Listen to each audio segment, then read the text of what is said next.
캐나다나 뉴질랜드가 재미없는 천국이라면 한국은 재미있는 지옥이라고 말해서 공감을 산 일이 있었습니다. 지난 한 주 대한민국에서 벌어진 일들을 돌이켜보면 세상에 이렇게 빠르게, 이렇게 다이나믹하게 드라마 같은 일들이 일어나는 나라가 또 어디 있을까 싶습니다. 한편으로는 금방이라도 전쟁이 터질 것 같이 부풀어 오르던 그런 숨막히는 긴장이 한순간에 대북 특사단 김정은과 만찬, 남북 정상회담 합의, 특사단 방미, 트럼프와 만나 북미 정상회담 합의, 이런 반전을 이루는 정말 한반도의 역사를 바꾸는 거대한 사건들이 숨 돌릴 틈 없이 펼쳐지는 대하 드라마 한 편이 진행되고 있습니다.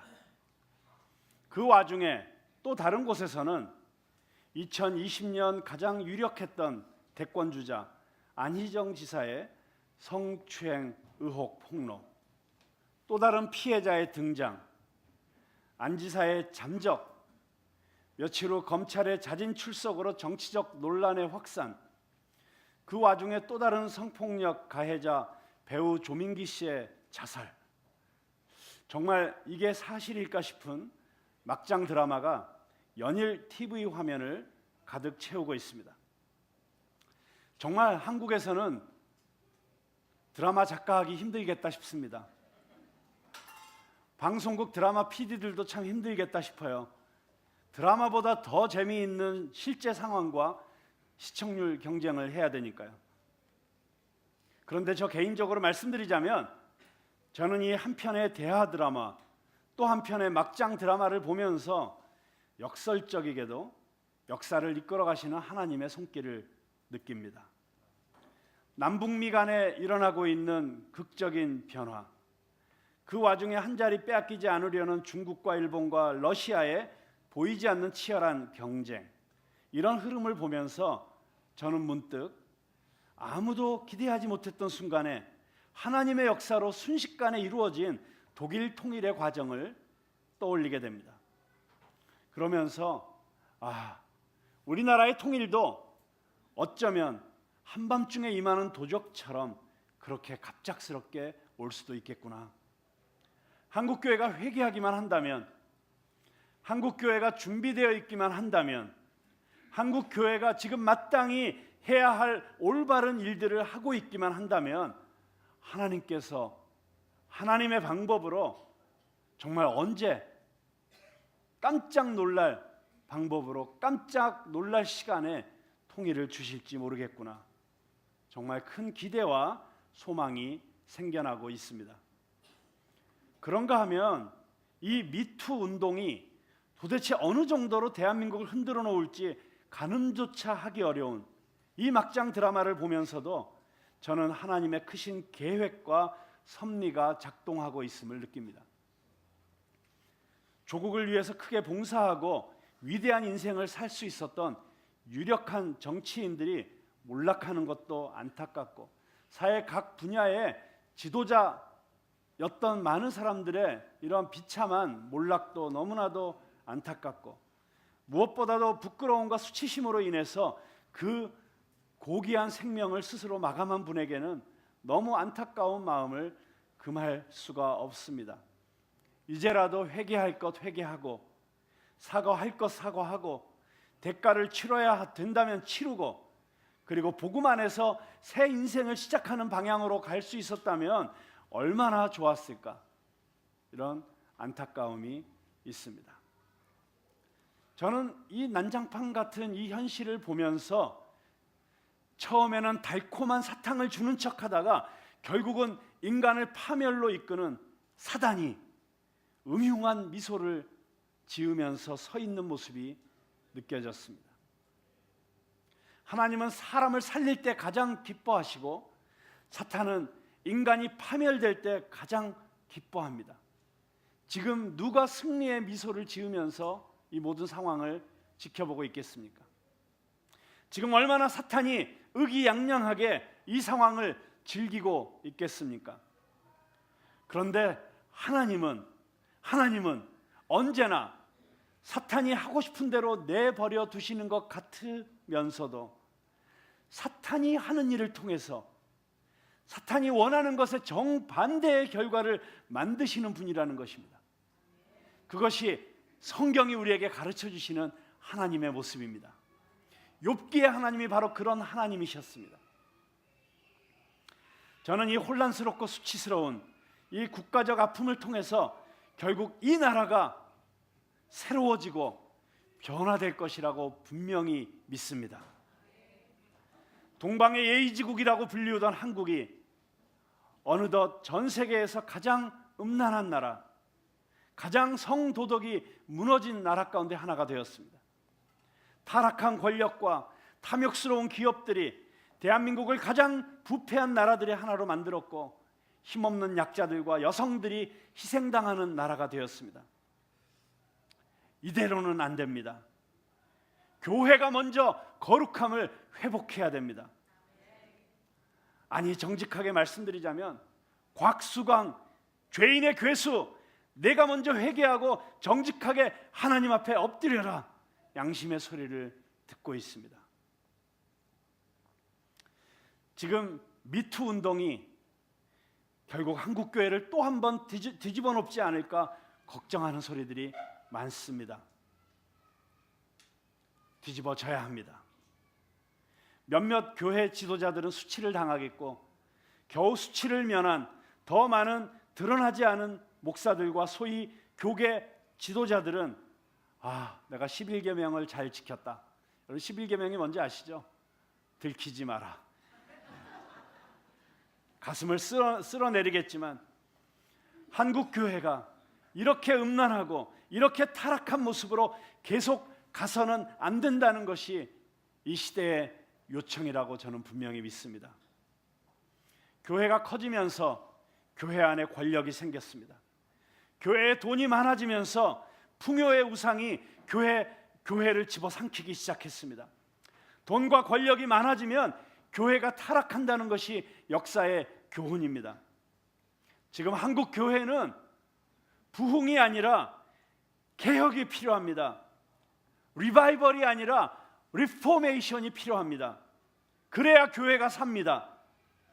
그런데 이 미투 운동이 결국 한국 교회의 회개와 갱신 운동을 촉발시키지 않을까, 저는 그런 기대를 가져봅니다. 자, 그런 시대 상황 속에서 오늘 우리는 오늘의 성경의 본문 이야기 속으로 한번 같이 들어가 보려고 합니다. 오늘 너무 길어서 다 읽지는 못했지만 창세기 27장 1절부터 4절, 40절까지에는 정말 기가 막힌 이야기가 기록되어 있습니다. 눈먼 아버지 이삭을 어머니 리브가와 아들 야곱이 합작해서 속이는 이야기입니다. 형 에서가 받아야 될 장자의 축복을 가로채는 것입니다. 여러분, 믿지 않는 가정에서도 일어나기 어려운 그런 믿기 어려운 일이 지금 믿음의 조상이라고 하는 이삭의 집안에서 일어나고 있습니다. 이 이야기를 여러 가지 측면에서 여러 가지 각도에서 해석해 볼 수 있겠지만 저는 오늘 정욕이라는 측면에서 이 이야기를 살펴보려고 합니다. 정욕, 러스트. 여러분, 보통 이 정욕이라고 하면 보통 우리는 성적인 욕망으로 생각하고 받아들이시는 분이 훨씬 많으실 텐데요. 물론 그런 뜻도 있습니다. 정욕이라고 할 때 인간 안에 있는 이런 성적인 지나친 욕망이 정욕으로 해석될 수 있습니다만은, 그런데 성경에 나오는 정욕, 헬라어 원어로는 에피투메이아라는 단어인데 이 단어는 훨씬 더 깊은 뜻을 가지고 있습니다. 이 에피투메이아라고 하는 단어를 정확하게 영어로 번역하면 overwanting입니다. 너무 많이 원하는 것입니다. 지나치게 원하는 것입니다.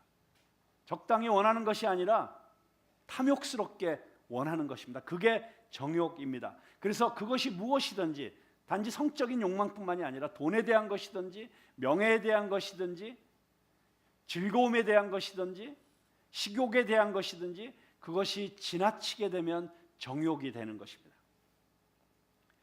너무 원하다 보니까 집착하게 되는 것입니다. 그래서 그것을 너무 원하는 나머지 그 대상이 나의 우상이 되어 버리는 것입니다. 그것을 너무 원해서 수단과 방법을 가리지 않게 만드는 것입니다. 마땅히 지켜야 될 가이드라인도 넘어서게 만드는 것입니다. 인간으로서는 해서는 안 되는 일도 무엇에 홀린 듯이 하게 만드는 것이 정욕입니다. 자기가 원하는 것을 얻기 위해서 눈이 멀기 때문에 희생당하는 다른 사람의 아픔이나 상처는 보이지 않게 만드는 것이 정욕입니다. 일견 선해 보이고 정당해 보이는 욕심도 지나치게 되면 집착이 되고 그것이 결국 우리의 우상이 됩니다. 자녀들의 성공, 너무 좋은 일이죠. 그런데 그것에 집착하고 지나치게 원하게 되면 그것이 우상이 될 수 있고 죄가 될 수 있습니다. 자기가 사랑하는 자녀를 성공시키려는 그 부모의 욕심이 너무 지나치다 보면 결국 자녀의 인생에 상처를 주고 망쳐놓는 일이 얼마나 많이 있습니까?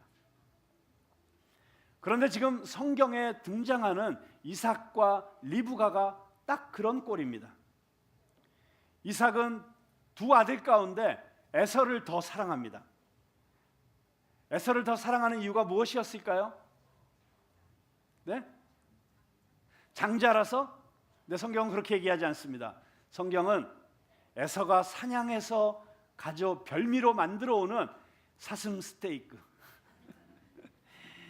그 고기 맛에 빠져서 그 음식을 즐겼기 때문에 에서를 더 사랑했다고 이야기하고 있습니다. 어떻게 보면 참 유치하지요. 그렇지만 그럴 수 있다고 봅니다. 우리도 얼마나 유치한 이유 때문에 우리의 판단력이 흐려질 때가 많이 있습니까? 여러분, 사기꾼들에게 넘어가는 사람들의 이야기를 보면 공통점이 있습니다. 사기꾼들에게 넘어가는 많은 사람들이 사기꾼들이 뿌려놓는 밑밥, 즉 미끼의 홀라당 마음이 빼앗겨서 그게 맛있는 음식이 되었든지 아니면 작은 선물이 되었든지 뭐가 되었든지 정말 별것도 아닌 것으로 사람의 환심을 사려고 하는 사기꾼들의 그 기가 막힌 술수에 넘어가서 결국은 몸도 주고 돈도 주고 완전히 거덜나는 경우가 얼마나 많이 있습니까? 여러분, 이삭에게 있어서 중요한 문제는 이것입니다. 분명히 리브가의 기도를 통해서 믿음의 유산 그리고 이 장자의 축복이 에서가 아니라 야곱에게 흘러가야 된다는 사실을 알고 있었습니다. 그런데 자기가 사랑하는 아들은 에서입니다. 하나님의 뜻보다도 자기가 더 사랑한다는 게 더 중요한 것입니다. 들로 산으로 다니면서 온갖 짐승을 사냥해서 나에게 별미를 제공하는 아들. 더군다나 큰아들이니까 명분도 좋습니다. 그래서 이 큰아들을 축복하고 싶어합니다. 그런데 이삭의 마음 가운데 왠지 캥기는 게 있는 것 같습니다. 왜냐하면 원래 그 집안의 전통에 의하면 이렇게 유대 문화권에서는 그 장자의 축복을 해줄 때 그것을 은밀하게 하지 않습니다. 온 가족이 모여서 가능하면 일가 친척들을 다 불러놓고 공개적으로 축복을 해줍니다. 그것은 집안의 잔치가 되어야 하는 것입니다. 그런데 이삭은 지금 어떻게 에서를 축복하려고 하고 있습니까? 에서에게만 조용하게 얘기해서 너 빨리 가서 사냥해서 짐승을 잡아다가 그것으로 나에게 별미를 가져와서 나로 먹게 하라. 내가 그걸 먹고 기분이 좋아져서 그 흡족한 마음으로 너에게 내 마음껏 축복하기를 원한다. 둘 사이에 일어나고 있는 일이에요. 은밀히 이 일을 행하려고 하고 있는 것입니다. 혹시라도 이 사실을 알게 되면 리브가가 문제 제기를 할 수도 있으니까, 여보, 하나님의 뜻은 그게 아니잖아요. 당신 기도해 보셨어요? 여러분, 누군가가 여러분이 무엇인가를 하려고 할 때 옆에서 그거 정말 기도해 보신 거예요? 그게 정말 하나님의 뜻일까요? 라고 누군가가 물을 때 여러분 정말 그 이야기 때문에 내가 가던 길을 멈추고 내가 하려고 하던 거를 잠시 내려놓고 그리고 정말 다시 무릎 꿇고 하나님에게 물어보는 사람은 지혜로운 사람입니다. 그런데 그렇게 제지받고 싶지 않은 거예요. 그게 내가 지금 하려고 하는 내 마음의 요구가 나를 이끄는 대로, 내 마음의 성향이 나를 이끄는 대로 가는 거를 하나님의 뜻이라는 이름으로 제지하고 딴지를 거는 그런 누군가가 귀찮은 것이고 그렇게 제지당하고 싶지 않은 거예요. 그냥 내가 더 사랑하는 에서에게 내 집안, 내 재산, 내 집안의 정통성, 하나님으로부터 받은 축복의 유산, 이걸 그냥 물려주고 싶은 거예요. 여러분, 그게 이삭의 문제였습니다. 하나님의 뜻보다 내 기호, 내 생각, 내 감정이 더 중요한 것이죠. 여러분, 근데 우리가 얼마나 우리도 신앙생활하면서, 아니 살아가면서 그럴 때가 많이 있습니까? 하나님의 뜻을 구하기보다는 그냥 내가 원하는 대로, 내 마음이 끌리는 대로, 내 감정이 끌리는 대로 그렇게 나를 끌고 가는 나 자신을 발견할 때가 얼마나 많이 있습니까? 나의 원함은 에서를 축복하는 것이지만 하나님의 뜻은 야곱이기 때문에 내 원함을 내려놓을 수 있어야 되는데 그걸 못 내려놓는 것입니다. 너무 원해서, 지나치게 원해서, 그게 이삭의 정욕인 것이죠. 그런데 그의 계획에 차질이 생겼습니다. 이삭이 에서에게 은밀하게 말하는 것을 누가 들었습니까? 리브가가 엿들었습니다. 자, 이제 리브가가 급해졌습니다. 그래서 야곱을 부릅니다. 큰일 났다.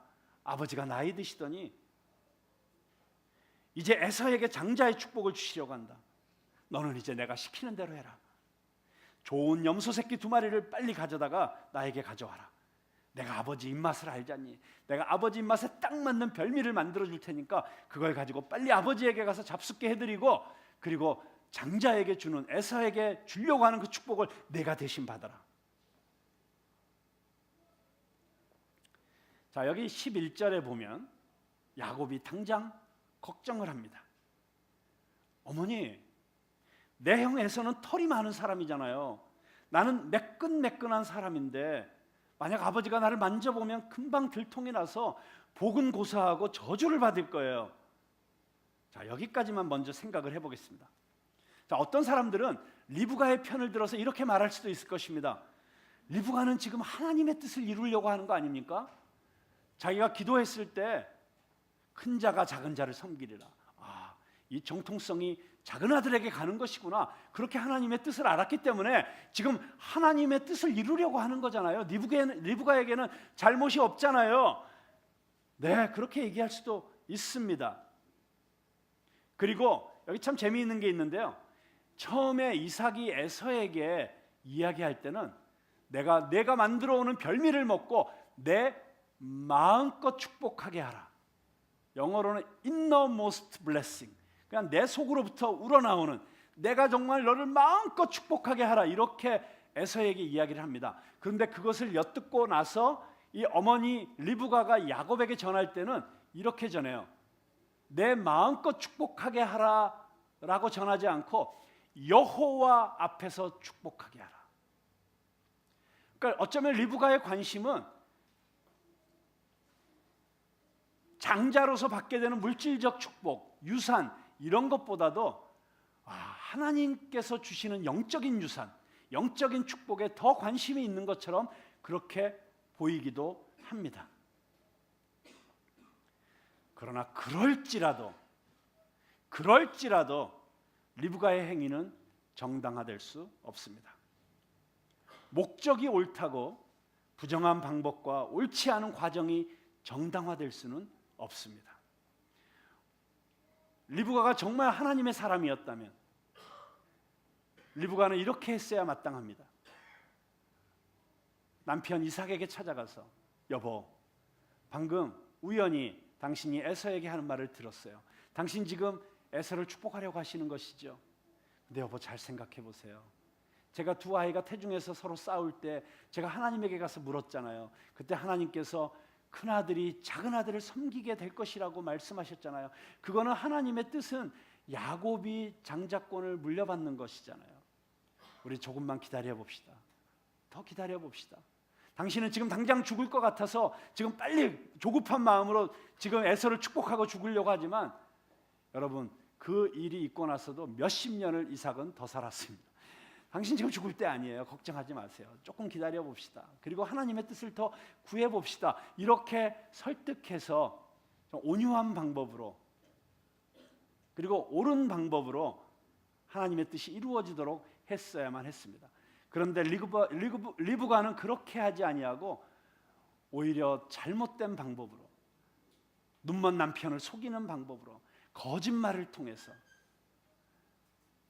자기가 생각하기에 옳다고 하는 일을 이루려고 하는 것입니다. 여러분, 그런데 이것이 얼마나 많은 그리스도인들이 동일한 잘못을 범하고 있는 것입니다. 수단과 방법을 가리지 않고 다른 사람들을 아프게 해서라도 내가 돈을 많이 벌어서 교회에 헌금 많이 하고 11조 많이 하면 된다라고 하는 그런 잘못된 생각을 갖고 있는 기독교인들이 얼마나 많이 있을 수 있습니까? 거짓말을 통해서라도, 사람을 속여서라도 내가 어떤 것을 이루어내서 그것으로 하나님의 영광을 돌리겠다고 하는 그런 잘못된 생각을 할 수 있는 그리스도인이 얼마나 많이 있습니까? 여러분, 하나님은 어떤 의미에서는 결과보다도 과정을 더 중요시 여기시는 하나님이십니다. 하나님은 결코 잘못된 수단, 거짓된 방법으로 하나님의 뜻을 이루는 것을 원치 않으십니다. 그런데 리브가는 이렇게 세상적인 방법을 써서 하나님의 뜻을 이루려고 했기 때문에, 조금 모니터 조금 좀 놀려주실래요? 조금 안 들려서 힘드네요. 결국 엄청난 비극이 자신과 가정에 들이닥치게 되는 것입니다. 정말 자기가 했던 그 잘못된 방법으로 인한 대가를 처절하게 치르게 되는 것입니다. 그리고 전체적으로 이 이야기를 살펴보면 리브가가 정말 과연 이게 하나님의 뜻이었기 때문에 이런 일을 했을까? 아마 그런 이유도 조금은 있을지 모르겠습니다. 그러나 오히려 하나님의 뜻을 빙자해서 자기가 편애하는 야곱에게 장자의 축복을 받게 해주려는 리브가의 집착이 아니었을까 하는 그런 의심을 갖게 됩니다. 요즘으로 치면 자식의 성공을, 전혀 안 나오는데 모니터 스피커가, 요즘으로 치면 자식의 성공을 위해서 온갖 부정직한 수단을 다 동원해서라도 아들을, 자식을 또는 딸을 성공시키는 그 목적을 이루려고 하는 치맛바람이 아니었을까, 이렇게 생각을 하게 됩니다. 자, 그런데 그 어머니의 핏줄을 물려받은 야곱을 보십시오. 이미 형의 약점을 이용해서 장자권을 팥죽 한 그릇에 갈취한 그런 전력에서 보듯이 그의 장자권에 대한 욕심도 어머니 못지 않습니다. 다만 잔머리가 발달해서 JQ라고 하죠. 잔머리. 금방 걱정을 합니다. 어머니, 그러다 들키면 어떡해요? 축복은커녕 저주를 받을 거예요. 아버지를 속이는 것이 윤리적으로도 신앙적으로도 옳지 않다는 것은 알지만 그건 문제가 되지 않아요. 단지 들킬 것이 문제가 되는 것입니다. 여기 참 11절에 보면, 11절 띄워주세요. 아주 재미있는 표현이 등장을 합니다. 뭐라고 야곱이 얘기를 하냐면, 내 형 에서는 털이 많은 사람이요 나는 매끈매끈한 사람인즉. 자, 여기 매끈매끈하다라는 단어가 쓰이고 있습니다. 근데 여기 이 매끈매끈하다라는 단어가 문학적으로 굉장히 이중적인 뜻을 가지고 있는 단어예요. 히브리어로는 이 매끈매끈한 사람, 이쉬 할라크라고 하는 단어입니다. 이쉬 할라크, 매끈매끈하다, 스무스하다, 이렇게 매끈하다는 것이죠. 이쉬 할라크. 근데 제가 지난번 설교에서 이쉬라는 단어가 이제 앞으로 자주 등장할 거라고 얘기했잖아요. 사람, 이쉬 다음에 형용사가 붙어서 이런 사람. 그래서 이쉬 할라크. 지난번에 말씀드릴 때는 이쉬 탐. 여러분, 이쉬 탐이라는 단어는 blameless, 흠잡을 것이 없는 사람, 네? 온전한 사람, 그런 뜻이고, 그게 야곱의 소명이라고 제가 말씀드렸습니다. 야곱이 부름받은 이유는 정말 흠잡을 것이 없는 온전한, 도덕적으로 주변 이방 나라 사람들에 비해서 탁월한 그런 사람이 되고 그런 민족을 이루는 것이 야곱의 소명이었다고 말씀드렸죠. 근데 여기서 그는 나는 이시 할라크입니다라고 얘기합니다. 여기 할라크는 피부가 매끈매끈하다라는 뜻도 있지만 이 할라크라는 단어가 또 다른 형용사로 쓰일 때는 사기치다, 거짓말하다라는 뜻으로 쓰이는 것입니다. 사기치는, 거짓말하는. 그래서 잠언 26장 28절에 보면 거기 거짓말하는 자는 이렇게 나오는데 그때 이시 할라크 이렇게 나오고 있습니다. 그러니까 지금 야곱은 어떤 의미에서 자기의 피부를 이야기하면서 자기가 어떤 존재인지를 말하고 있는 거예요. 나는 거짓말하는 인간입니다. 나는 수단 방법을 가리지 않는 야비한 인간입니다. 그게 자기 자신의 현 주소라는 사실을 자기 입으로 털어놓고 있는 것입니다. 자, 지금 어머니 리브가 그리고 아들 야곱이 추구하는 것은 무엇입니까? 장자에게 돌아오는 물질적 축복에 대한 집착입니다. 장자로서의 권력에 대한 갈망입니다. 장자권을 가짐으로써 더 나은 사람으로 인정받고자 하는 욕구입니다. 여러분, 그런데 이런 권력에 대한, 물질에 대한 또는 다른 사람에게 인정받는 것에 대한 이런 욕구는 인간이라면 누구나 가질 수 있습니다. 그러나 그것이 지나치게 될 때, 오버원트 하게 될 때, 그래서 그것이 집착이 되었을 때 리브가와 야곱은 성경 역사상 가장 비열한 사기극을 펼치게 됩니다. 자, 어떻게 합니까? 자, 아버지가 혹시 만져볼까 봐 매끈매끈한 목덜미와 손목 주변에 양털 가죽을 입힙니다. 그렇게 위장을 합니다.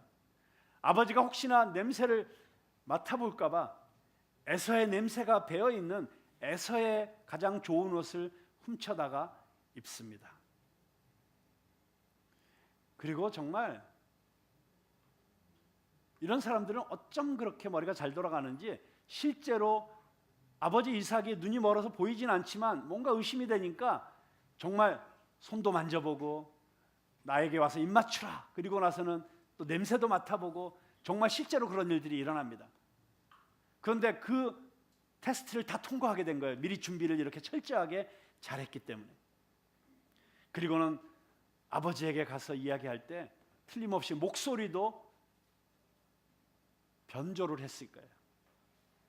형 에서처럼 들리도록 목소리를 아마 바꾸었을 것입니다. 그러니까 아버지가 헷갈릴 정도죠. 여러분, 원래 시각 장애가 되면 청각이 엄청나게 발달하게 되어 있습니다. 그래서 이 시각 장애를 가지신 분 중에 아주 훌륭한 음악가가 많이 나오는 이유 중에 하나는 그들의 청각이 어마어마하게 예민해지고 발달하기 때문입니다. 자, 그렇게 이삭이 눈은 멀었지만 청각이 예민한데 아들 에서와 야곱의 목소리도 분간 못하겠어요? 그런데 그 이삭이 헷갈릴 정도로 그렇게 기가 막히게 형 에서 같은 목소리를 낸 것입니다. 그러면서 18절에 보면 내 아버지요 하고 부릅니다. 목소리를 싹 바꿔 내 아버지요, my father. 그때 이 이삭이 내 아버지요 하는 소리를 듣고 내 아들아, yes, my son, 내 아들아, 그래 내 아들아 라고 대답을 합니다. 근데 여기 성경의 기자는 여기서 기가 막힌 장치를 하나 해놓습니다. 이삭이 야곱에게 내 아들아 라고 이렇게 대답을 했을 때 히브리어로는 그게 히넨니라고 하는 단어입니다. 히넨니. 근데 보면 H-I-N-N-E-N-N-I, 히넨니, 이게 내 아들아 하는 뜻이에요. 한번 혹시 아들이 계신 분들은 오늘 예배 끝나고 집에 가셔서 히넨니 한번 해보세요. 왜 이러시나 이런 반응이 올 겁니다. 자, 근데 재밌는 건 이거예요. 일반적으로는 내 아들아라고 하는 단어를 히브리어에서는 n을 하나만 씁니다. 그래서 H-I-N-N-E-N-I 하나만 써요. 히넨니. 근데 여기서는 더블 N, N을 둘로 씁니다. 그래서 히넨니라고 해요. 내 아들아라고 할 때. 근데 성경 전체에서 내 아들이라는 단어를 쓰면서 n을 2번 쓴 곳은 딱 2곳밖에 없습니다. 어디에서 또 한 번 n을 2번 써서 내 아들아라고 했냐면 창세기 22장 7절. 자, 창세기 22장 7절은 어떤 대목입니까? 아브라함이 이삭을 데리고 모리아 산으로 자기 아들을 제물로 번제물로 바치려고 데리고 가는 바로 그 장면입니다. 그때 이삭이 내 아버지여, my father 하니까 그가 이르되 내 아들아, my son, yes my son 할 때 그때 희냈니라고 할 때 그때 똑같이 더블 n을 씁니다. n을 2번 써요. 그러니까 자, 성경에 보면요 정말 1점 유렉도 그냥 우연히 쓰여진 게 하나도 없다는 걸 발견하고 저는 깜짝깜짝 놀랄 때가 있습니다. 왜 일부러 문법에도 틀리게 n을 2번 써가지고 22장과 27장에서 내 아들아 했을까? 그거는 이 성경의 저자가 의도적으로 이 창세기 22장에 나오는 아들 이삭의 모습과 아버지로서가 아니라 아들로서의 이삭의 모습과 27장에서 아들로서의 야곱의 모습을 대조해 보도록 의도적으로 그렇게 장치를 한 것이라고 우리가 해석할 수 있습니다. 자, 창세기 22장 모리아산에서 이삭은 아주 순종적이고 유순한 아들이었습니다. 그리고 재물에 대해서 묻는 아들입니다. 하지만 27장 18절의 야곱은 똑같이 하나님의 약속으로 태어난 아들인데 똑같이 믿음의 유산을 물려받고 있는 아들인데 그 아들은 뻔뻔하게도 내 아버지 당신의 큰아들 에서입니다 이렇게 대답을 합니다. 정말 너무 다르지 않습니까? 어떻게 이런 인간이, 이런 거짓된 인간이 하나님의 유업을 약속으로 받고 그 유업을 지켜나갈 수 있겠습니까? 참 의심스러운 대목이죠. 그런데 이 22장과 27장 두 경우에 아버지들이 하는 대답이 이런 의구심을 우리에게 보여줍니다. 자, 창세기 22장에서 아브라함은 이삭에게 Yes, my son 이렇게 대답을 합니다. 그래, 내 아들아. 그런데 27장에서 이삭은 야곱에게 똑같은 이야기를 하면서 어떻게 이야기하는 줄 아십니까? Yes, who are you, my son? 이게 말이 됩니까? 내 아들아 그래놓고 넌 누구냐? 아들인데 아들아 넌 누구냐? Yes, who are you, my son? 자, 여기서 이 야곱 이야기의 중심 주제가 드러납니다. 자, 이 야곱 이야기 전체가 계속해서 던지는 가장 중요한 질문은 이것입니다. 넌 도대체 누구냐는 것입니다. 야곱, 너는 도대체 누구냐? 넌 도대체 어떤 인간이냐? 믿음의 가정에서 태어났지만 하나님에 대해서, 영적인 유산에 대해서는 조금의 관심도 없는 도대체 너는 누구냐?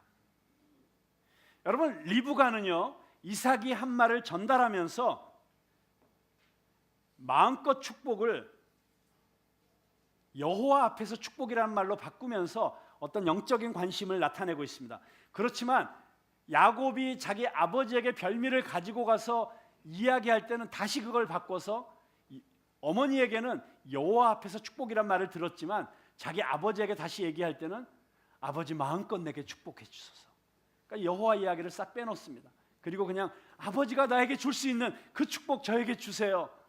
그 관심이 물질적 축복에만 가 있는 것을 보게 됩니다. 그리고 그 장자의 권리와 형통함에 있는 것을 보게 됩니다.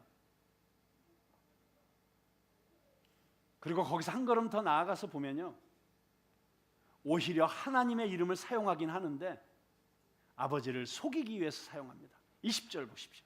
20절에 보면 내 아들아 내가 어떻게 이렇게 속히 잡았느냐 그렇게 물었을 때 뻔뻔하게도 야곱은 뭐라고 대답합니까? 아버지의 하나님 여호와께서 나로 순조롭게 만나게 하셨음이니이다. 진짜 매끈매끈한 인간이죠. 어쩜 이렇게 아주 순발력 있게 하나님의 이름을 이용해서 아버지를 싹 안심시키고 속이고 있습니까? 근데 여러분, 십계명에 보면 여호와의 이름을 망령되이 일컫지 말라. 이게 가장 중요한 계명 가운데 하나입니다. 여호와의 이름을 망령되이 사용하는 것은 가장 심각한 죄인데 지금 야곱이 여호와의 이름을 사기치는 데 사용하고 있습니다. 이게 여호와의 이름을 망령되이 일컫는 것입니다. 여러분, 레위기의 율법을 보면 눈먼 사람을 속이는 것이 가장 심각한 용서받지 못할 죄 가운데 하나로 기록되고 있습니다. 그런데 이 장자권에 대한 욕심, 이 정욕이 우상이 되어서 야곱을 이런 치명적인 죄의 자리로 이끌어간 것입니다. 넘어서는 안 될 선을 넘게 만든 것입니다. 해서는 안 될 짓을 하게 만들고 있는 것입니다. 야곱, 너는 도대체 누구냐? 여러분, 한번 자기 자신에게 물어보세요. 자기 이름을 넣어서 수광아, 너는 도대체 누구냐? 수광, 너는 도대체 누구냐? 여러분들 여러분 이름을 넣어서 물어보세요. 저한테 묻지 마시고.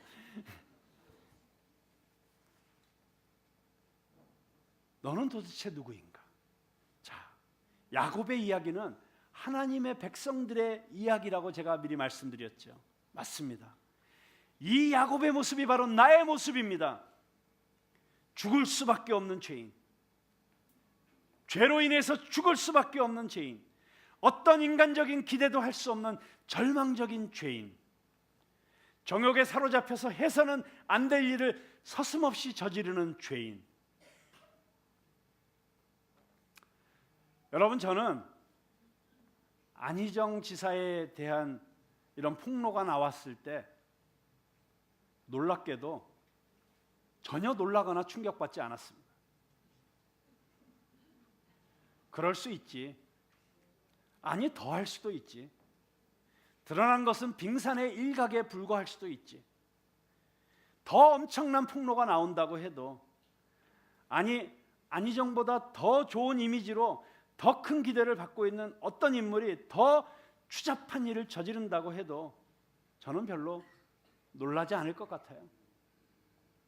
왜냐하면 그게 죄성에 의해서 망가져 있는 인간의 아주 정직한 실존이기 때문에 그렇습니다. 제가 연합뉴스를 보다가 참 가슴이 먹먹해지더라고요. 왜냐하면 그 비서에게 또 성폭행을 가한 그날 아침에 어떤 강연에 가서 자신은 여성의 인권을 지지한다고, 자신은 이 미투 운동을 지지한다고 그런 강연을 한 것과, 그리고 그날 오후에 또 다른 성폭행이 있었다는 게 이렇게 비교되면서 나오더라고요. 그게 얼마나 한 사람을 정말 위선적인 인간으로 보여지게 만드는지. 야, 어떻게 인간이 이렇게 위선적일 수 있을까?